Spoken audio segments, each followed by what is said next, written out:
नमस्कार सगळ्यांना, श्री स्वामी समर्थ. स्वागत आहे सगळ्यांचं आमच्या ब्लॉगमध्ये. आणि एका ताईची कमेंट होती की आम्हाला लिंबू मिरचीची रेसिपी दाखवा म्हणून. तर आजचा व्हिडिओ स्पेशल त्या ताईसाठी बनवला मी. तर सुरुवातच लिंबुनीपासून केली बघा. तर ही माझ्या दिराची लिंबुनी आहे. याच्यातून इथून मी 2 ते 3 लिंब नेणार आहे पिळून टाकण्यासाठी. कशी कशी करते समोर व्हिडिओमध्ये दाखवते. आणि त्यांच्या लिंबुनीला किती लिंब आलेले ते पण बघू शकता तुम्ही. तर बघा मस्त लिंब आलेले. 2-4 न्यू जास्त नको कारण की दुसऱ्याचे पण लिंब लागतेच आपल्याला. तिला आपण आज लिंबुनीपासून सुरुवात करू व्हिडिओची. तर ते बघ किती छान पिकलेले लिंब असून. तर मागं त्यांनी एक फांदी तोडली बघायची. खूप मोठी लिंबुनी होती, पूर्ण खालपर्यंत टेकलेली होती. खालून त्यांनी छोटे छोटे फांदे होते त्या तोडून टाकल्या. आता फक्त 1-2 फांदे आहेत, त्याला पण भरपूर लिंब आलेले. आणि पावसाळा असल्यामुळं लिंब जास्त कोणी घेत नाही, तर ते विकायला पण नेत नाही, तसेच गळून खाली पडतात. उन्हाळ्यात एक लिंबू राहते कसे पडलेले खाली. तर अशा आहे बघा. तर मी आता लिंब तोडते, दाखवते तुम्हाला.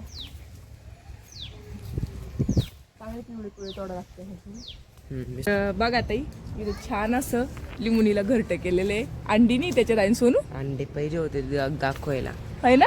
नाही मस्त घरटं घातलेलं आहे बघा, छोटस. नको हात लावू त्याला, हात नसते लावत बेटा. हाय हाय हाय हात नाही लावू. तर परत आपण अंड्याला हात लावल्यावर ते अंडे घेत ना, माहिती नाही मला पण. हे बघा अरे लिंब आहे. मला असे पिवळे बघूनच तोडा लागणार आहे, कारण की रस निघला पाहिजे त्याच्यामध्ये. नंतर परत पिवळे आपण कच्चेच तोडले. हा तर आहे बघा, मस्त लिंब आलेले बघू शकता. किती लिंब आहे बघा. हे बघा तुम्हाला दाखवतो मी सर का. हे बघा किती पिवळे. थांबा मी तोडते. बस झाले, जास्त नको. तर हे 3 लिंब घेतले आणि खाली पडलेले होते 3 लिंब, ते पण मी घेतले बघा उचलून मिळायला गेल्यापेक्षा. तर चला आता घरी पटपट, कारण की आबाळ कुठे आलेले दाखव. खूप आबाळ आलेले बघा, असं वाटतं लय जोरात पाऊस येणारच आहे. खूप आबाळ आहे, पूर्ण अंधारून गेलेले बघा. तर चला घरी आता. खूप जोरात पाऊस आला बघा. तरी मध्ये उघडला होता, आम्हाला वाटलं उघडून जातो काय. परत बघा आमची किती भांडे भरलेले पाण्याने. दाखवते ताईला.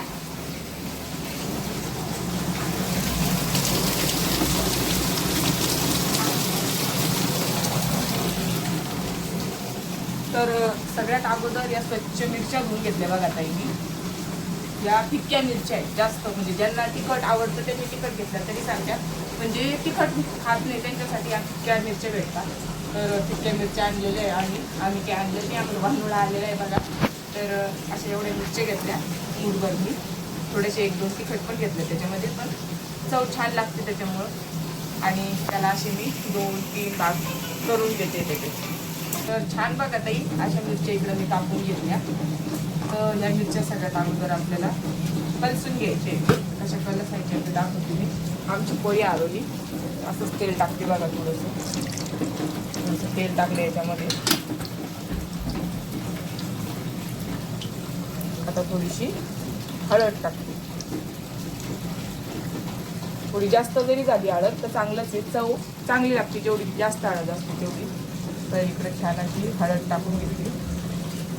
हळद मस्त तळली बघा. आता त्याच्यामध्ये ह्या मिरच्या टाकते मी.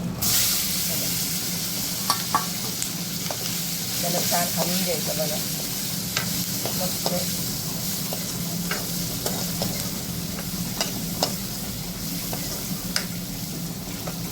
आपल्याला वाटतंय की थोडी हळद झाली तर आपण परतही थोडीशी हळद टाकू शकतो. तर छान हळद टाकून त्याला मस्त कलसून घेतल्या बघा मी. कलसणं म्हणजे तुमच्या माझ्या कोणी फ्राय करणं म्हणतं, कोणी काही म्हणतं. आणि कलसून घेतल्या. आता याच्यामध्ये चवीनुसार मीठ टाकते. तर याच्यामध्ये टाकलं बघा मी आता मीठ. आणि लिंबू कट टाकायचं मम्मी. लिंबू का नंतर टाकायचे बाळा, तेल दाखवायचे. हे बघ छान असं मीठ टाकून हलवून घेतलं.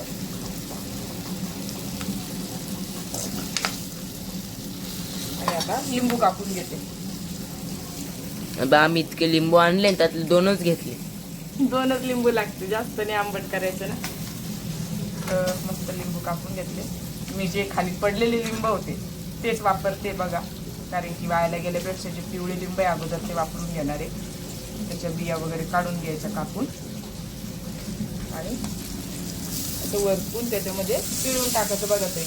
पिळून टाकल्यामुळं काय होतं, जी साल आहे ना, आपण असं चिरून जर टाकलं तर कडवटपणा मारते मिरच्या सालेमुळे. त्याच्यामुळे फक्त आपल्याला आंबट पाणी लागतं ना लिंबाचं, त्याच्यामुळे फक्त पिळूनच घ्यायचं. असं पूर्ण 1 लिंबू पिळणार आहे मी याच्यामध्ये. 4 भाग करून घेतले ते बघा त्याचे. व्यवस्थित पिळता येतं. ठसका होतोय बघा मिरचीचा असल्यामुळे. हे बघा परत आला फोड आहे ना. थांबा तर थोडंसं बाजू देत आला. तर याला छान घालून घेते मी मस्त. छान हलवल्या बघा. आता याला थोडंसं कपभर पाणी टाकायचं शिजायला. जास्त काही टाकत नाही मी, कारण की या मिरच्या पिक्क्या आहे आणि लवकर शिजून जातात. जास्त शिजायची गरज पडत नाही. तर मस्त अर्धा कप पाणी टाकलं आणि त्याला झाकून ठेवते आता. तर याला मी 5 मिनिटं झाकून ठेवते. नंतर कोरड्या होऊन जाईल त्या पूर्ण, तर दाखवते तुम्हाला. तर आज सोनूचे पप्पा येत आहे. तर सोनूचे पप्पा म्हणे की उडदाचं वरण कर.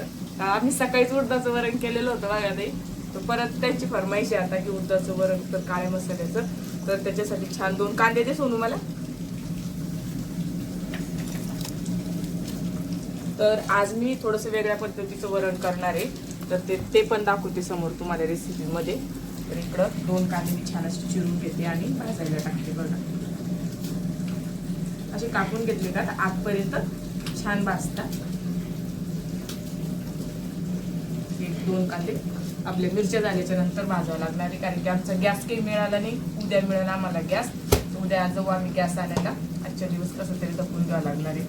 आणि इकडं लसूण मिसून घेते तोपर्यंत. तर झाले बघा ताई आपले 5 मिनिटं. आपण बघू आपली मिरच्या झाल्या का. तर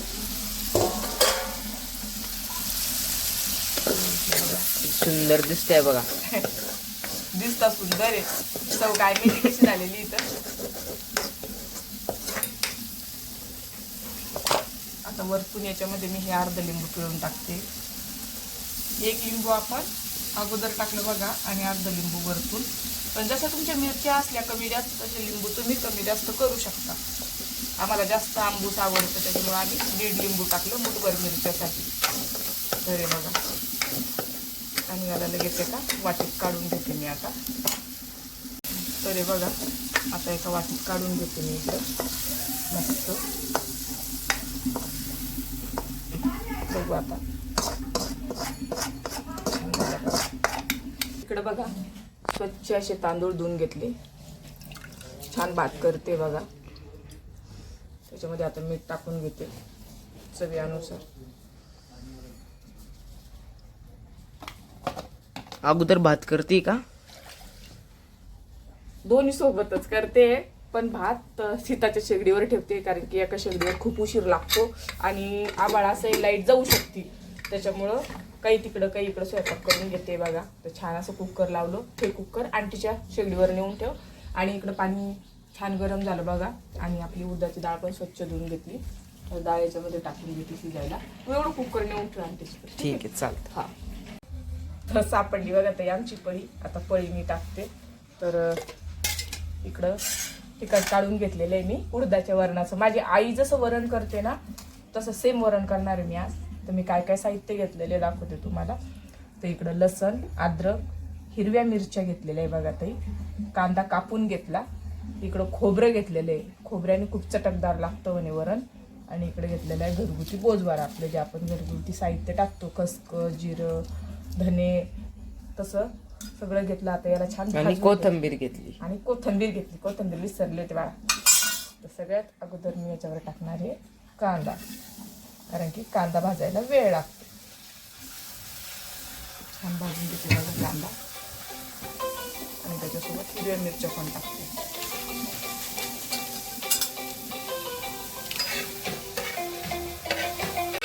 तर हे बघा आपला कांदा आणि हिरव्या मिरच्या किती छान भाजल्या. याच्यामध्ये बिलकुल तेल नाही टाकलं बघा ताई मी. त्याला अशा मोडून छान भाजून घेतल्या. आता याच्यामध्येच मी खोबरं टाकते. आपल्याला खोबरं काही जास्त भाजायचं नाही आहे. आणि गोजवार पण टाकते. तर खसखस थोडी जास्त घेतलेली बघा, चव छान लागते खसखशीने. आता वरून याच्यावर तेल टाकते मी.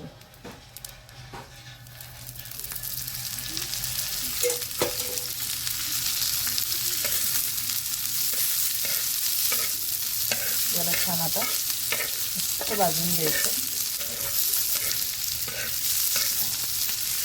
ते भाजता त्याच्यामध्ये अद्रक, लसण, हिरवी मिरची सगळं टाकायचं. हे बघा, आणि याला सगळ्याला भाजायचं.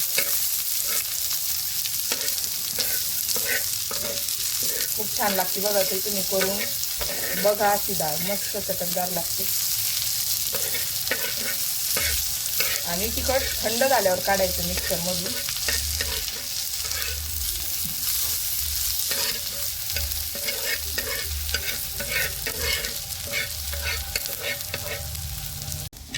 तर झालं बघा ते छान भाजून तिखट. याला मी असंच करून ठेवते आणि थंड होऊ देते. तिथं टाकलेले बघा आपण भात शिजायला.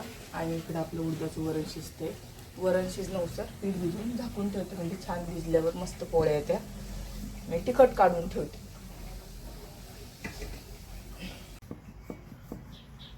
पाऊस तर उघडून गेला बघा ताई. आणि पावसाबरोबर लाईट पण गेली. आणि तुम्हाला माहिती आमचा गॅस संपलेला आहे.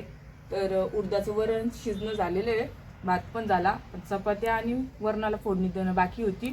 तर आता चुलीवर एकदा चपात्या करते, नंतर वरणाला फोडणी देते. आभाळ इतकं भरून आलेलं, एवढ्या चपात्या होईल म्हणून गॅरंटी नाही. गॅस नसल्यावर लय परेशानी होती. हे कळू राहिलं, पण काय करा आता, सोनूची बाप्पा घरी नसल्यामुळं जाऊ दे. तर याच्यामध्ये मोहरी टाकली बघा इकडं. आणि मोहरी तडतडली की कढीपत्ता टाकते. आणि मी फक्त याला अंबारी चटपट मसाला वापरणार आहे, बाकीचे दुसरे मसाले टाकणार नाही. म्हणजे जसे एव्हरेस्ट, सुहाना असे काही मसाले टाकणार नाही. फक्त हा आम्ही प्रवीण मसाला म्हणत असतो याला. आणि हे वाटलेलं तिखट. तर आपली मोहरी छान अशी तडतडू राहिली बघा. तर वरणाला फोडणी देऊन घेतली बघा मी. आणि परत गेली आपली लाईट. तर आता जेव्हा लाईट येईल तेव्हा याला छान उकळी येऊ देऊ आणि मग बसू जेवायला. तर आजचा ब्लॉग आपला इथंच संपते बघा ताई. आणि लिंबू मिरचीची रेसिपी करून बघा. ज्यांना आंबट गोड किंवा तिखट आवडतं तर त्यांना नक्की ती रेसिपी आवडणार आहे. तर आजचा ब्लॉग इथंच संपला. धन्यवाद. बाय.